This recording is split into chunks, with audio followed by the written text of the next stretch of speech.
Bonjour à tous, alors bienvenue dans la troisième partie de l'approche scientifique visant à déterminer si Dieu est un mythe ou une réalité. Alors aujourd'hui, une courte vidéo qui va nous permettre de faire le parallèle entre le récit biblique et les découvertes scientifiques.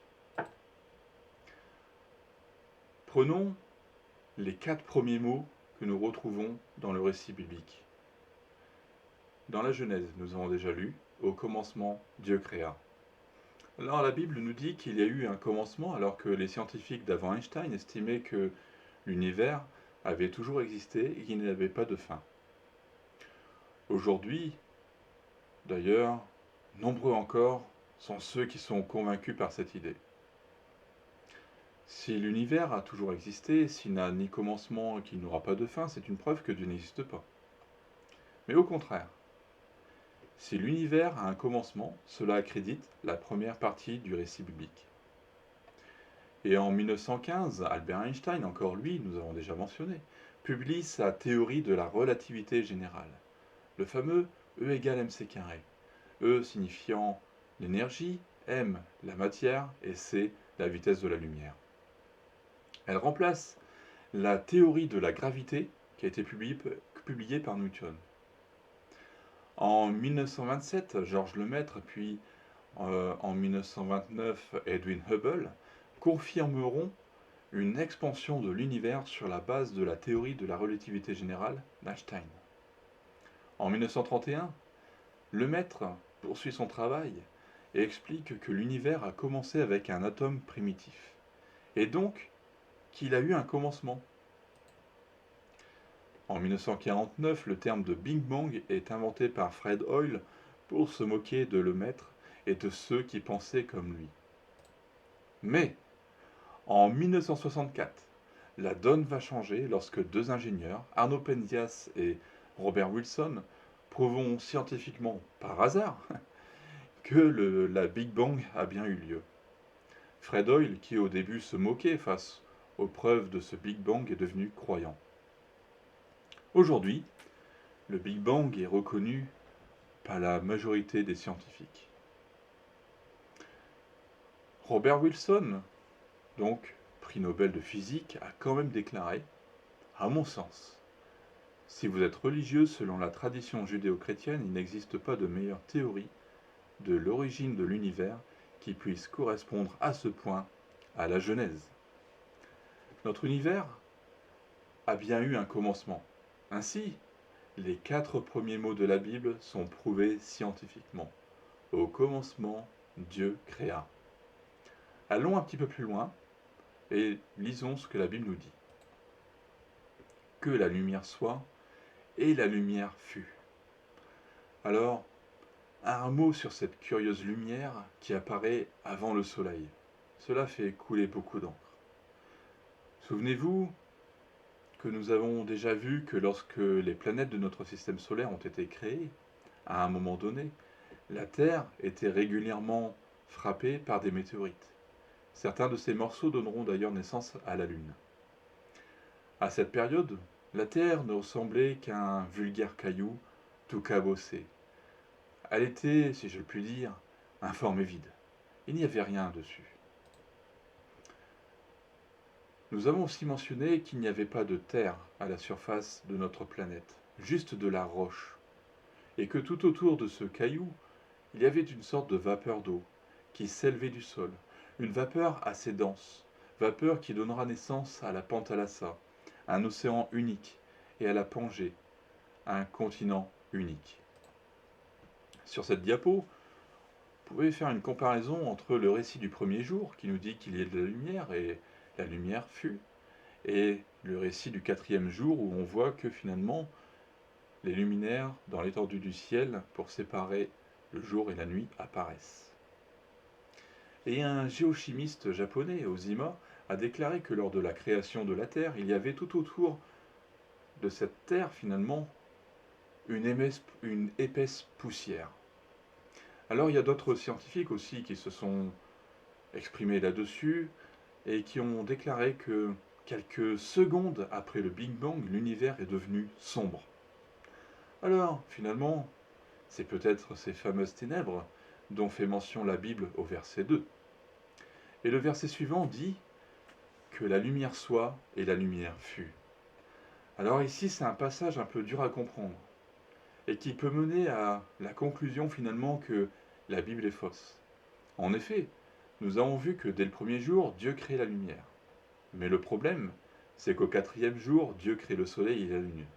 Plutôt bizarre, n'est-ce pas? Alors, dans la pensée générale, c'est le soleil qui donne la lumière. Et à l'époque de la rédaction de la Genèse, les gens n'étaient pas plus imbéciles que nous aujourd'hui. D'ailleurs, je pense même qu'ils étaient beaucoup plus intelligents que nous. Désolé. N'oublions pas que toutes les inventions, que de nombreuses inventions ont été créées à cette époque. Donc, à cette période de rédaction, ils savaient que lorsque le soleil se couchait, la nuit allait arriver. Mais, lorsque Arnaud Penzias et Robert Wilson ont prouvé que le Big Bang avait eu lieu, ils avaient découvert le CMB, Cosmic Microwave Background, c'est-à-dire rayonnement de fond cosmologique. Ce sont les images que vous avez sur cette diapo. Alors que la température était en train de baisser, les photons étaient en perte d'énergie et ne pouvaient plus casser les atomes. Les photons passaient alors librement, c'est ainsi qu'est apparue la première lumière. À cette époque, l'univers est devenu plus clair. Il n'y avait plus de ténèbres. Et cela confirme justement ce que Dieu a dit. Dieu qui sépare la lumière d'avec les ténèbres. Waouh! Mais franchement, c'est encore une preuve que la Bible a été écrite sous l'inspiration divine. Personne ne pouvait savoir qu'à l'origine de l'univers, il y avait bien eu une lumière avant celle du soleil. Sans oublier que ceux qui ont écrit la Bible n'étaient pas des scientifiques, à part Luc. Bien sûr, je n'oublie pas que ce verset a aussi une explication théologique qui mentionne la chute de Satan. Nous y voyons l'image des ténèbres qui recouvrent la terre, ces ténèbres qui correspondent au péché. Et nous y voyons aussi finalement Jésus, qui est cette lumière du monde, qui vient éclairer les ténèbres. Mais nous aurons l'occasion d'en reparler dans un autre cours. Ici, je vais rester dans le domaine des découvertes scientifiques. Alors, parlons maintenant de l'apparition et du développement de la vie. Là où ça coince, c'est sur cette question. Pour beaucoup, c'est un argument de poids pour dire que Dieu n'existe pas. Et voilà pourquoi j'ai un petit peu insisté sur ce point. Revenons à ce que Darwin a déclaré. La vie est apparue dans un petit étang chaud, dans lequel il y avait un riche bouillon de produits chimiques organiques, à partir desquels s'est formé le premier organisme primitif à la suite d'une longue période d'incubation durant les temps géologiques. Et souvenez-vous, donc sur l'image de droite, nous avons cette petite image qui représente Lucas et le développement de la vie finalement sur la Terre. Souvenez-vous qu'à partir de ce petit étang chaud est apparu finalement Lucas, Last Universal Common Ancestor. En français, dernier ancêtre commun universel. Alors ce Lucas a finalement donné naissance à trois groupes, les archées, les bactéries et les eucaryotes. Et selon sa théorie, nous sommes issus de la branche des eucaryotes. Alors, nous allons un petit peu nous attarder sur cette évolution pour en finir une bonne fois pour toutes avec. Alors, nous avons un cerveau. J'ai un cerveau, je pense que vous avez un cerveau. Utilisons-le et réalisons que dans ce récit, il y a quand même plusieurs incohérences. Parlons justement donc du développement de la vie sur Terre à partir des eucaryotes. Les eucaryotes se développent et donnent naissance à des algues, des mollusques, des champignons. Prenons encore un petit peu de temps, beaucoup de temps, et cela donne naissance finalement aux plantes aquatiques, aux fougères, aux arbres, aux légumes, aux fleurs, etc. On a des fruits. Une autre évolution, une autre branche, donne naissance aux vers de terre. Une autre, les araignées, les scorpions, les crabes, sans oublier les insectes. Allez, allons plus loin. Encore une autre branche. Et nous avons des poissons. Par exemple, le requin tigre qui plus tard il va donner naissance à la raie léopard. Passons plusieurs millions d'années pour arriver aux premiers mammifères terrestres, puis aux grands mammifères que nous connaissons. Une autre branche nous donne des dinosaures qui plus tard deviendront des oiseaux, eh oui.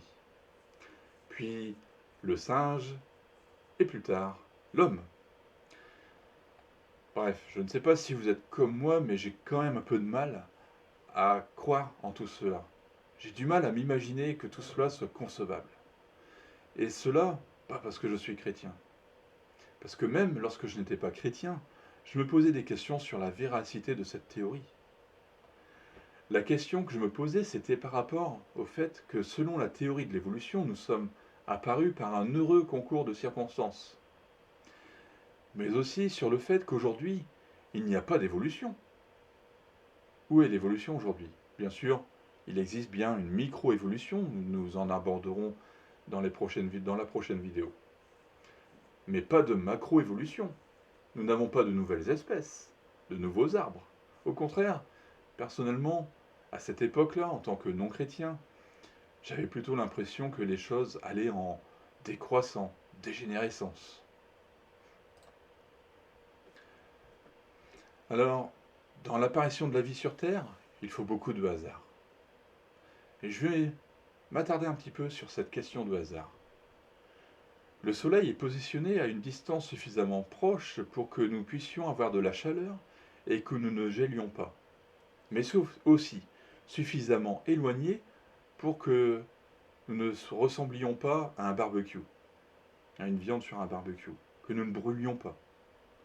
Ainsi, nous avons une température moyenne sur la Terre de 15 degrés. Si le Soleil était trop près, l'eau se changerait en vapeur. Si le Soleil était trop loin, nous n'aurions que de la glace. Je vous rappelle que l'eau est indispensable à la vie. Si la Terre était légèrement plus petite, il n'y aurait pas d'oxygène. Mais si au contraire elle était trop grosse, il n'y aurait que du gaz. Notre atmosphère est composée à 21% d'oxygène et 78% d'azote. Et c'est cela qui nous permet de respirer. S'il y avait un petit peu plus d'oxygène, nous brûlerions. Curieux, n'est-ce pas? La présence de la Lune aussi est également importante. Elle permet de garder l'inclinaison de la Terre. Et c'est grâce à elle que nous avons des saisons. De même, la présence des autres planètes, par exemple, nous avons Jupiter sur l'image de droite. Jupiter détourne 99,9% des astéroïdes qui pourraient détruire la Terre. Pas mal, non? Allons plus loin, parce que nous avons déjà beaucoup de chance. Et nous avons de la chance que la Terre soit située à une bonne distance par rapport au Soleil. De la chance aussi car son diamètre est exactement le bon. De la chance d'avoir la Lune et les autres planètes. Mais dans les prochains points, nous verrons aussi que l'évolution demande beaucoup de chance. Parlons justement de l'expérience de Miller. Rappelez-vous que pour qu'une théorie soit validée, il faut aussi la tester. Si l'expérience est réussie, alors la théorie peut être validée. De ce fait, beaucoup de scientifiques, heureux de pouvoir critiquer la Bible, se sont lancés dans ce projet. L'expérience la plus connue est celle qui a été entreprise par Miller en 1953. Souvenez-vous ce que Darwin avait dit. La vie est apparue dans un petit étang chaud, un petit étang rempli de produits toxiques.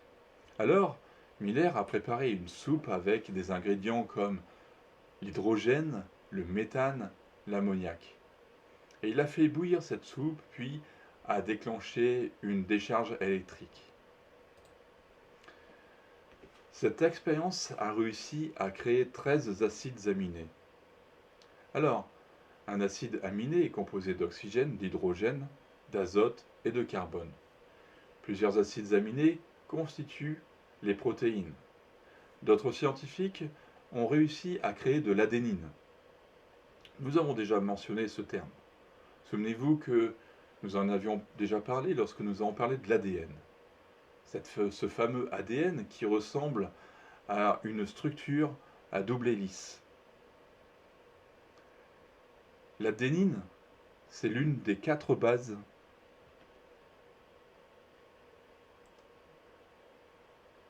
azotées.